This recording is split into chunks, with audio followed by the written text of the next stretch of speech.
ଜୟ ଜଗନ୍ନାଥ ଦର୍ଶକ କୋଟି ଓଡ଼ିଆଙ୍କ ମୌରମଣି ସେ ହେଉଛନ୍ତି ଆମ ଜଗନ୍ନାଥ। ଜଗନ୍ନାଥଙ୍କ ପାଖରୁ ସକାଳର ପ୍ରଥମ ବ୍ଲଗ୍ ମୁଁ ଆରମ୍ଭ କରୁଛି। କାହିଁକିନା ମୁଁ ଏତେ ଦିନ ହେଲା ବ୍ଲଗ୍ ବନାଉନଥିଲି। କ'ଣ ଆଜି ମୋର ଭଗବାନଙ୍କର ନିର୍ଦ୍ଦେଶ ଆସିଲା, ମୋତେ ଯେମିତି ଲାଗିଲା ଭଗବାନ ମୋତେ କହୁଛନ୍ତି କିରେ ଶୋଇଛୁ କ'ଣ, ଯା ଉଠିକିରି ଆଜି ତୁମ ବ୍ଲଗ୍ ବନା। ତେଣୁ ମୁଁ ଆଜି ଉଠିକିରି ପ୍ରଥମ ବ୍ଲଗ୍ ବନାଉଛି। ଆପଣମାନେ ମୋତେ ସପୋର୍ଟ କରନ୍ତୁ, ଆଉ ମୋତେ ଆପଣଙ୍କର ଲାଇକ୍ ସବସ୍କ୍ରାଇବ୍ ଆପଣ କଲେ ମୁଁ ଆଗକୁ ବଢ଼ିବି। ଜୟ ଜଗନ୍ନାଥ। ସକାଳୁ ସକାଳୁ ମୁଁ ଶୋଇଥିଲି, ମାନେ ବାସ୍ତବ କଥା କହୁଛି, ମିଛ ନୁହେଁ। ମୁଁ ସକାଳୁ ଶୋଇଥିଲି, ମୋତେ ହଠାତ୍ ଗୋଟେ ମାନେ କିଏ ଜଣେ ଡାକିଲା ଭଳିଆ ଶୋଇଲା, କିରେ ଉଠିବନି କି, ଆଉ ଯା ଉଠିକିରି ଯା ଆଉ ବ୍ଲଗ୍ ବନା। ସେତେବେଳେ ପାଖାପାଖି 5ଟା ଖଣ୍ଡେ ହେଇଥିଲା। ମୋର ତ ସେ ଜଗନ୍ନାଥଙ୍କ ଉପରେ ଅଗାଢ଼ ବିଶ୍ୱାସ। ତେଣୁ ମୁଁ ଭାବିଲି କି ନାଇଁ ଆଉ ଲେଟ୍ କରିବିନି, ଆଜିଠୁ ମୋର ବ୍ଲଗ୍ଟି ବନେଇବା ଆରମ୍ଭ କରିଦେବି। ତେଣୁ ମୁଁ ଆଜି ଆରମ୍ଭ କରିଛି ମୋର ପ୍ରଥମ ବ୍ଲଗ୍। ଯଦି କିଛି ତ୍ରୁଟି ଥାଏ ବା ଭୁଲ ଥାଏ, କହିବାରେ କିଛି ମୋର ଭୁଲ ରହୁଥିବ, ତାହେଲେ ଆପଣମାନେ ମୋତେ କ୍ଷମା କରିଦେବେ। ତେଣୁ ଆପଣମାନଙ୍କ ଭଲ ପାଇବା, ଆପଣମାନଙ୍କ ସପୋର୍ଟ ପାଇଲେ ମୁଁ ଆଗକୁ ବଢ଼ିବି। ତେଣୁ ଆପଣଙ୍କୁ ଦେଖନ୍ତୁ, ମୋ ଭଗବାନ ଜଗନ୍ନାଥଙ୍କୁ ଦେଖାଉଛି, ଦେଖନ୍ତୁ ଫୁଲ ଦେଇନି, ଖାଲି ଗାଧେଇ ଦେଇଛି। ତାପରେ ଫୁଲ ଚନ୍ଦନ ଦିଆହେଇଛି, ଫୁଲ ଚନ୍ଦନ ଆଉ ସବୁ ସବୁ ମହାପରେ ଦେବି।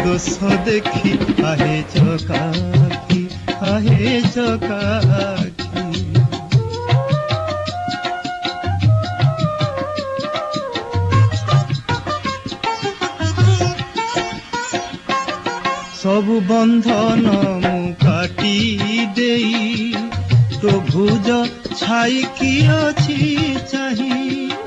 ଦୁଃଖ ହାରି ତୋତେ ବୋଲିବି କି ଆଉ, ଦୁଃଖ ହାରି ତୋତେ ବୋଲିବି କି ଆଉ, ଭବ ଜଳେ ଯେବେ ଯାଏ ଭାସି। ବଡ଼ ଦାଣ୍ଡ ତୋର ଅଛି ସାକ୍ଷୀ, ତୋ ସିଂହ ଦୁଆର ଅଛି ସାକ୍ଷୀ। ଆହେ ଚକାକି, ଆହେ ଚକାକି, ଆହେ ଚକାକି, ଆହେ ଚକାକି। ବର୍ତ୍ତମାନ ଚାଲୁ ଟିକେ ଆମିଷ ବଜାର, ଆମ ଆମିଷ ବଜାର ଟିକେ ଦେଖିବା। ଆମିଷ ବଜାରରୁ ଆମିଷ ଆଣିକିରି ଆସିବୁ। କ'ଣ ଆଣିବା ଆଜି? ମାଛ, ଚିକେନ୍ ଆଣିବା ତ? ତାହେଲେ ଆଜି ଚିକେନ୍ କଷାଟା ହେଇଯାଉ। ଇରେ ବାପରେ, ଦେଖନ୍ତୁ ତାର ପୁରା ଡିମାଣ୍ଡ। ଆଜି ଚିକେନ୍ ଆଣିଲେ ଲେଗ୍ ପିସ୍ ତ ସାଙ୍ଗରେ ଆସିବ। ତାର ସ୍ପେଶାଲ୍ ଲେଗ୍ ପିସ୍ ଗୋଟେ ମୁଁ ଆଣେ ପ୍ରାୟତଃ। ଏ ମଝିରେ ଆଉ ଆଣୁନଥିଲି। ଆଉ ବୋଉର ସାଡ଼ୁ ଡିମାଣ୍ଡ ହେଲାଣି ଆଳୁ ଆଣିକିରି ଆସିବ, ପିଆଜ ଆଣିକିରି ଆସିବ। ବର୍ତ୍ତମାନ ପିଆଜ, ଆଳୁ ଆଉ ଚିକେନ୍ ବର୍ତ୍ତମାନ ଆସିବ ଆମର। ଆଜି ଚିକେନ୍ ରେସିପିଟା ଆପଣମାନେ ଦେଖିବେ କେମିତି ଲାଗୁଛି, କେମିତି କ'ଣ ହେଉଛି। ଆଜି ଚିକେନ୍ ରେସିପିଟା ଆପଣଙ୍କୁ ମୁଁ ଦେଖେଇବି। ଚାଲ ଗୋ।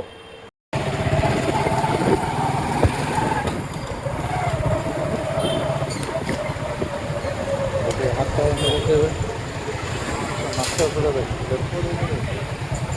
ମାଛ ହାଟ। ଏଇଟା ଆମ ମାଛ ହାଟ, ପରିବା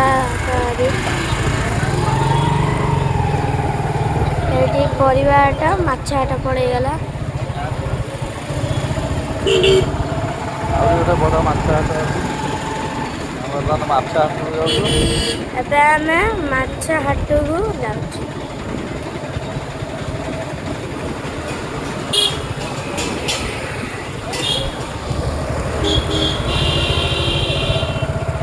ଏଇଟା ଆମ ଶିବ ମନ୍ଦିର।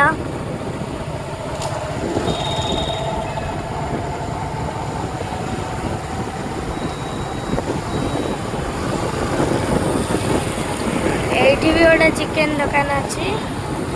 ଆମେ ଆମେ ଆଉ ଗୋଟେ ଚିକେନ ଦୋକାନକୁ ଯାଉଛୁ।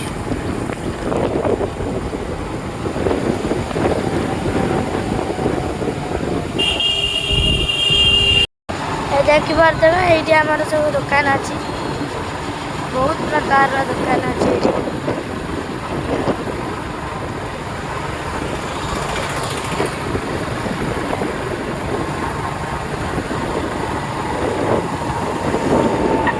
ଏଠି ବିଲ୍ଡିଂ କାମ ଚାଲିଛି।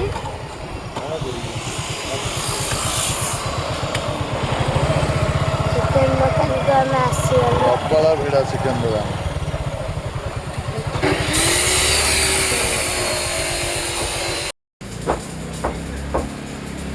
ଏବେ 300 ଚିକେନ।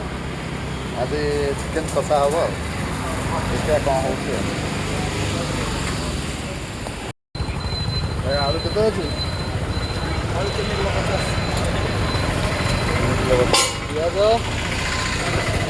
ପିଆଜ 40, ଆଳୁ 50। ହଁ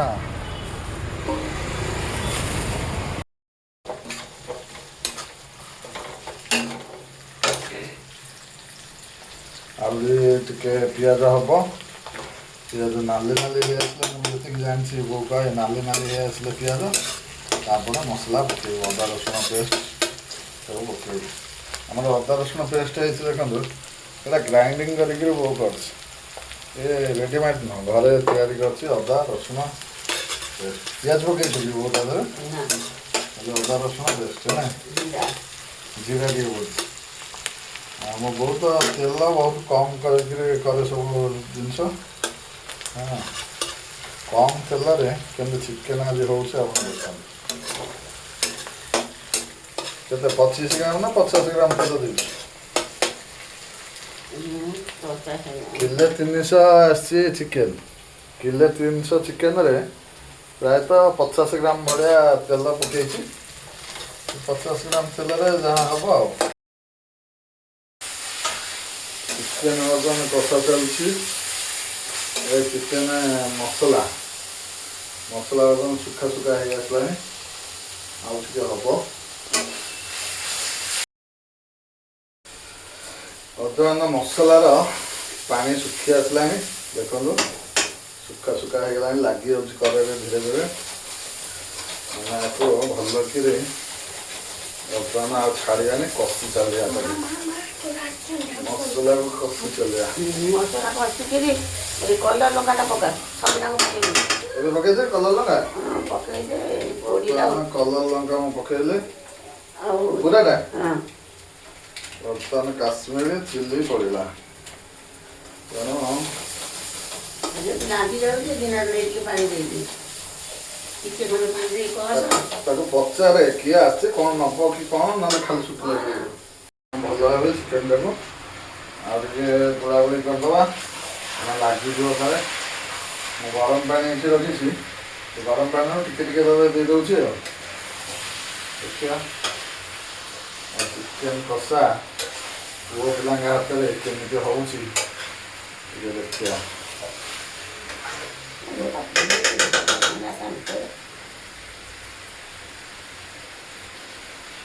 ପାଣି ଟିକେ ଟିକେ ଦେଇଦେଲେ ଆଉ ଲାଗିବାର ନାହିଁ ଆଉ କ'ଣ। ଚାଲ ଦୌଡ଼ିଆ ଦୌଡ଼ିଆ, ଚିକେନ ହେଇଗଲା। ଢାଳି ଜୋରେ ମୁହଁରେ ଏମିତି ହଁ ନା ରେ ବିକଲ। ଚାଲ ଚାଲ, ଚିକେନ ହେଇଗଲା ରେଡି। ଆରେ ବର୍ତ୍ତମାନ ଚିକେନ ଭିଡ଼ା ଟଣା ହବ। ବର୍ତ୍ତମାନ ଚାଲ।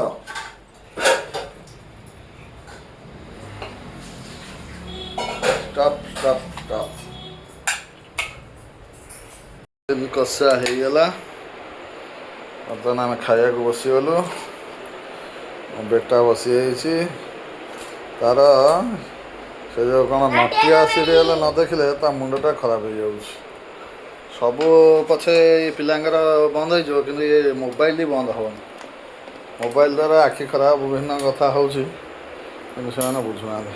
ଏଠି ବାପା ବସିଛନ୍ତି, ସେ ଖାଇବେ।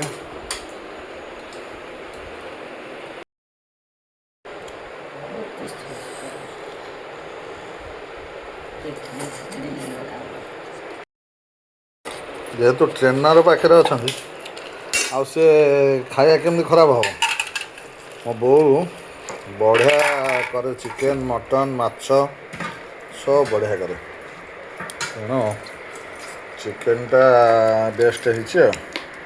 ବେଶୀ ଲୁଣ ହେଇନି ନା ଅଲଣା ହେଇନି, ଏକାଥରେ ଲୁଣ ପକେଇଥିଲା ଆଳୁରେ ପକେଇ ଭାଜିଥିଲା, ଚିକେନରେ ବି ପକେଇକିରି ଭାଜିଥିଲା। ତେଣୁ ଇଏ କଷା ଟାଇପ୍ର ଆମେ କରିଥିଲୁ, ବେଶୀ ଝୋଳ ରଖିନୁ ନା ତାକୁ ପୁରା ଶୁଖା କରିନୁ। ଭାତ ସାଙ୍ଗେ ଯେହେତୁ ଖାଇବୁ ଟିକେ ଟିକେ ରଖିଥିଲୁ। ବର୍ତ୍ତମାନ ନାଦିକିରି ଗୋଟେ ଖିଆପିଆ ଚାଲିଛି ଆଉ। ବହୁତ ବଢ଼ିଆ ଟେଷ୍ଟ ହେଇଛି। ଆମର ବର୍ତ୍ତମାନ ଖିଆପିଆ ଚାଲିଛି, ଅଧା ଖିଆପିଆ ହେଇଛି। ଆମର ଶେଷ ବେଳକୁ ଗୋଟେ ଖିଆପିଆରେ କିଛି ଗୋଟେ ଘଟଣା ଘଟେ, ଯେଉଁଟାକି ଆପଣ ଲାଷ୍ଟରେ ସେଟାକୁ ଦେଖିବେ। ଲାଷ୍ଟ ଯାଏଁ ଭିଡ଼ିଓ ଦେଖିଲେ ଆପଣ ଜାଣିବେ ସେ ଘଟଣାଟା କ'ଣ ପ୍ରତିଦିନ ଘଟେ। ଏଇଟା ପ୍ରତିଦିନ ଘଟେ, ଆଜି ନ ପ୍ରତିଦିନ। ହଁ, ତାପରେ ଦେଖନ୍ତୁ ଆମେ ଖାଉଛୁ କ'ଣ ହେଉଛି ଆଗକୁ ଖାଲି ଦେଖନ୍ତୁ ଆଉ। ନା ଆଉ ଟିକେ ତରକାରୀ ଦେଖିକି ମସଲା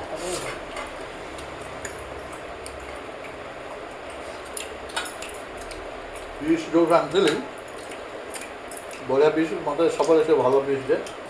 କଣ୍ଟା କଣ୍ଟା ମୁଁ ଆଣେ, ମୁଁ ଏଇ ମାଂସ ଭଲ ଲାଗିଲା। ଆମ ଘରେ ବି କେହି ଖାଆନ୍ତିନି, କଣ୍ଟା କଣ୍ଟା ପିସ୍ ଦିଏ,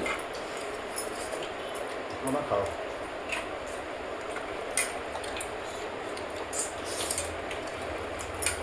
ସବୁବେଳେ ଝୋଳ କରିକି ଖିଆ ହଉଛି।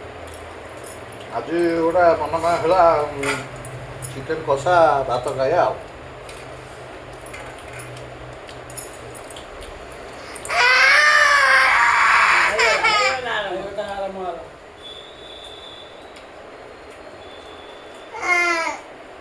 ଦେଖିଲେ ମୁଁ କହିଥିଲି ନା ପୂର୍ବରୁ ଆମର ଗୋଟେ ଘଟଣା ଘଟେ, ସେଟା ଭିଡ଼ିଓ ଦେଖିଲେ ଆପଣ ଜାଣିବେ। ଆଜି ଏଇଟା ସବୁଦିନ ମତେ ଦବ ମୁଁ ବେଶୀ ଖାଇବି ତମେ ମତେ ବେଶୀ ଖାଇନେଲୁ ହେଲା। କଣ ତମେ ଖାଇଦେଲ ମୁଁ ଖାଇଦେଲ କ'ଣ ଖାଇଲି? ପିସ୍ ତୁ ଖାଇଛୁ ଗୋଟେ ଲେଗ୍ ପିସ୍, ଏଇଟା ଗୋଟା।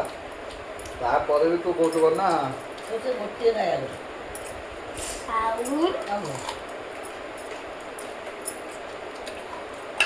ମୁଁ ଏଡା ବଟା କଞ୍ଚା ଲଙ୍କା ଟିକେ ମଝିରେ ମଝିରେ ଖାଉଥିବେ। କଞ୍ଚା ଲଙ୍କା ଖାଇଲେ ବହୁତ ରୋଗ ଭଲ ହୁଏ, ତାରେ ଭିଟାମିନ୍ ଅଛି। ହାର୍ଟ ଆଟାକ୍ ଭଲ ମନ୍ଦ ଏଗୁଡ଼ା ପୁରା ହୁଏ ନା। ତେଣୁ କଞ୍ଚା ଲଙ୍କା ସବୁଥିରେ ଟିକେ ଭାତ ଭାତରେ ଖାଇଲେ, ଶୁଖିଲା ଲଙ୍କା ଖାଇବେନି, କଞ୍ଚା ଲଙ୍କା ଖାଇବେ। ଶୁଖିଲା ଲଙ୍କା ଖାଇଲେ ଆପଣ ପାଇଲ୍ସ ବାହାରି ପଡ଼ିବ, ତାପରେ ଆଉ ଖାଇବା ବନ୍ଦ ଆଉ।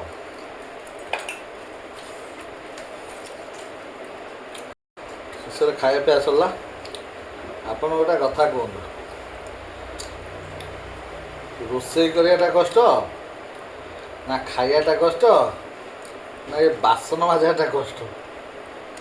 କେଉଁଟା କଷ୍ଟ ଆ ଭିତରୁ ଆପଣ କମେଣ୍ଟରେ ମୋତେ ଜଣାଇବେ। ରହିଲି।